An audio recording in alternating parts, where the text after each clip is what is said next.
27 mai 2015, c'est la cérémonie d'ouverture du Parlement britannique. À Westminster, la reine Elisabeth II annonce les projets du gouvernement, dont celui-ci. My government will renegotiate the United Kingdom's relationship with the European Union. Alongside this, early legislation will be introduced to provide for an in-out referendum on membership of the European Union. Le responsable de ces mesures, le voici. David Cameron vient d'être réélu Premier ministre. Le leader des conservateurs est loin de se douter qu'un an plus tard, cette promesse de campagne va lui coûter son poste, déstabiliser son pays et ébranler le continent. Cameron was a risk taker. Je pense surtout qu'il croyait qu'il allait le gagner. On n'a pas bien évalué toutes les conséquences du côté britannique.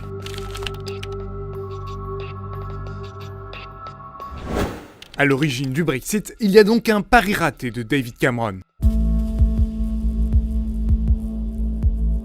Remontons un peu le temps. En 2008 éclate une crise financière. The subprime crisis. The stock market is now down 21%. Et à partir de 2010, une crise de la dette secoue la zone euro. If the euro fell apart, les Britanniques souffrent de ces crises économiques et de la politique d'austérité budgétaire mise en œuvre par David Cameron. Et ils trouvent un coupable, l'Europe. La deuxième raison de la poussée europhobe, c'est lui, Nigel Farage, le leader du parti d'extrême droite UKIP. Il multiplie d'abord les provocations contre Bruxelles, comme ici, à l'encontre du président du Conseil européen, Herman Van Rompuy. You have the charisma of a damp rag and the appearance of a low-grade bank clerk. Le UKIP connecte ensuite la question européenne à un ingrédient explosif, l'immigration. Since the lads from Eastern Europe are prepared to work for a lot less than anybody else, I've found it a real struggle. Une stratégie qui lui permettra de remporter le scrutin européen de 2014. Cette europhobie latente que la crise et le UKIP ont relancée, David Cameron cherche à l'utiliser à son avantage dès 2013.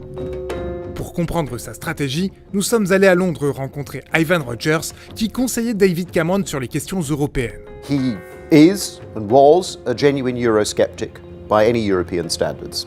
He didn't, as we saw from the referendum campaign, want to leave the European Union, but he's not a believer in monetary union or political union or fiscal union or the UK joining Schengen, and he wanted a halfway in, halfway out relationship. 23 janvier 2013. This morning I want to talk about the future of Europe. Alors qu'il fait campagne pour sa réélection, Cameron explique dans ce discours qu'il va renégocier le statut du Royaume-Uni dans l'UE. Et pour calmer les europhobes les plus radicaux, il prend le risque d'organiser ensuite un vote.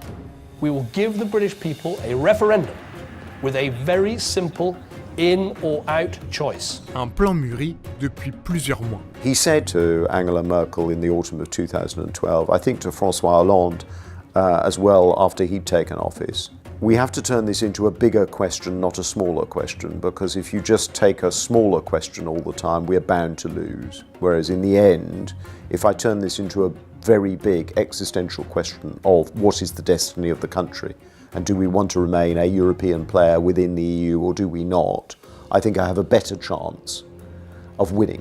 En clair, le Premier ministre pense qu'en posant un choix aussi radical aux Britanniques, ils choisiront la sécurité et se rallieront au nouvel accord qu'il est sûr de négocier avec Bruxelles.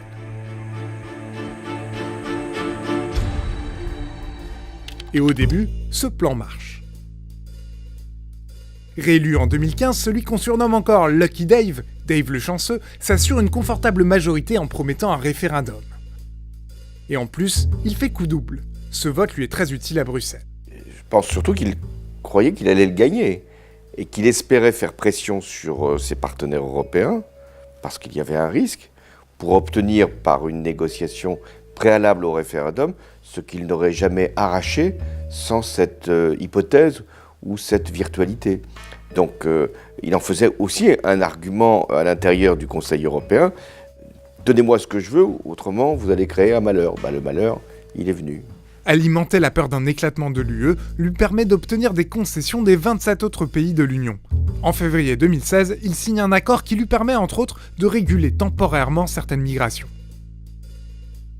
Le Royaume-Uni, qui bénéficie déjà d'un régime d'exception dans l'UE, pourrait obtenir un statut encore plus avantageux. Mais la situation lui échappe durant les mois précédant le référendum. En premier lieu, parce qu'il a sous-estimé l'importance du sujet de l'immigration. The issue that's starting to come to the fore is immigration, free movement and identity questions. That's always obsessed the right of the Conservative Party, let alone the Faragist wing outside the Conservative Party. Cameron thought very little about this, probably a major mistake on his part. If immigration continues, take back control of our immigration policy. Et Cameron ne pouvait pas obtenir à Bruxelles la barrière migratoire que souhaitaient les partisans du Brexit. Nous ne pouvions pas l'accepter. Être dans l'union douanière, être dans le marché unique, c'était accepter la règle de la libre circulation. Et c'est sur ce point-là qu'il n'y a pas eu de compromis susceptible de mettre David Cameron dans la meilleure des positions pour gagner son référendum, puisque ceux qui s'opposaient à la présence de la Grande-Bretagne dans l'Union européenne, c'était précisément parce qu'ils ne voulaient plus de la libre circulation. De plus, le Premier ministre est un eurosceptique assumé. Il n'était donc pas le leader le plus crédible pour la campagne de maintien dans l'UE. À force de critiquer l'Union européenne, ça devient très difficile. Une fois que vous avez dit tout le mal que vous pensiez de l'Union européenne, de venir devant le peuple pour dire qu'il faut rester, sans avoir véritablement modifié la relation entre le Royaume-Uni et l'Union européenne. Dans son propre parti, la fracture entre les anti et les pro-UE est de plus en plus marquée. Et à sa gauche, la situation est aussi clivée. Les travaillistes ont beau militer pour le maintien, leur leader Jeremy Corbyn et l'aile gauche du Labour sont peu mobilisés. Face à cette désorganisation, les leaders anti-Europe font preuve d'efficacité. Ils reprennent le terme Brexit, un mot valise composé de British et Exit, tout de suite adopté par la population.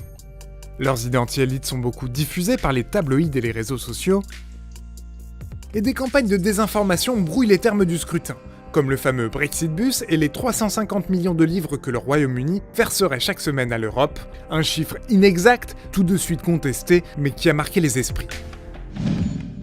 Le référendum se déroule le 23 juin 2016. L'Europe et le Royaume-Uni basculent.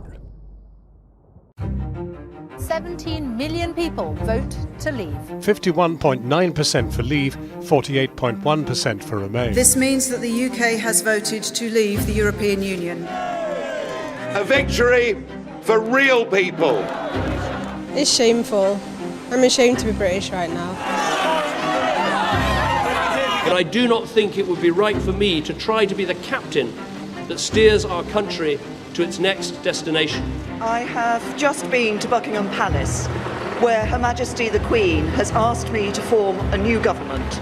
Au début, Theresa May y croit encore, mais en quelques mois, on va passer de ça Brexit means Brexit, and we're going to make a success of it. à ça. Of a long and difficult process of negotiation between the UK and the EU.